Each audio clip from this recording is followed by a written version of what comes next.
I settled into my seat, fastening my seatbelt for what felt like another endless work trip. Another conference, another city that would blur into the next. Mike had been supportive, as always, when I told him about New Orleans. But there'd been something in his voice, a quiet disappointment he couldn't quite hide. 10 years of marriage, and my business trips had become the new normal. As the plane lifted off, I stared out the window, watching the Louisiana landscape dissolve into a patchwork of greens and browns. My thoughts drifted to Mike, his easy smile, the way he kissed my forehead before I left. I already missed him. That's when I noticed her. Across the aisle sat a woman with striking green eyes that seemed to shimmer even in the dim cabin light.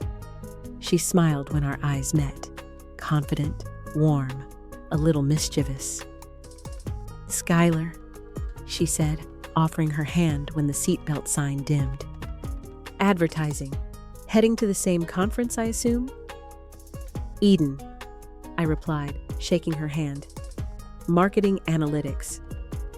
Guilty as charged. Her laugh was low and smooth, the kind that lingered after it ended. We fell easily into conversation. Jobs, hobbies, the monotony of travel. It was casual, ordinary even, yet something about her held me captive.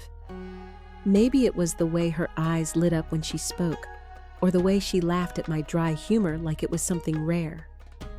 Then, mid-sentence, turbulence struck. The plane lurched violently, trays rattling, passengers gasping. Without thinking, I reached across the aisle and grabbed Skyler's hand. For a heartbeat, the world shrank to that touch, her warm, firm grip, our fingers intertwined as we rode out the shaking. When the captain's voice finally came over the intercom, assuring us we were leveling off, I realized I was still holding on. I pulled away slowly, embarrassed, but Skyler only smiled, her thumb brushing lightly against mine before she let go. "You okay?" she asked softly. "I think so," I breathed, my pulse still racing. "Guess that's one way to break the ice," she teased, and I couldn't help but laugh. For the rest of the flight, we talked in easy, stolen glances, moments suspended between the roar of the engines and the hum of curiosity. By the time we landed, something unspoken had taken root, a quiet current that neither of us acknowledged, but both of us felt. The hotel bar was dimly lit, wrapped in amber glow and low jazz. Ice clinked softly against glass as I swirled my gin and tonic, trying to shake off the monotony of a long day of networking and presentations. "Small world," came a familiar voice. I turned, and there she was again.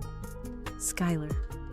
Her auburn hair spilled over her shoulders, catching the light like copper. My chest tightened. "Well, look who it is," I said, smiling despite myself. "Couldn't get enough of PowerPoint slides either, huh?" She laughed, sliding onto the stool beside me. "Please, if I have to hear one more person say synergy, I'm switching careers." We ordered another round, the conversation flowing effortlessly. Somewhere between our shared love of true crime podcasts and our debate over which streaming service was most overrated, I stopped pretending it was small talk. She listened when I spoke, really listened, her eyes holding mine as if I were saying something worth remembering. And when she laughed, it was the kind of laugh that made other people turn their heads. By the time my watch read midnight, the bar had thinned out. I sighed reluctantly. "We should probably call it a night. Early start tomorrow." "Yeah," she said, her voice soft, but her eyes lingering on me a second too long. Early start.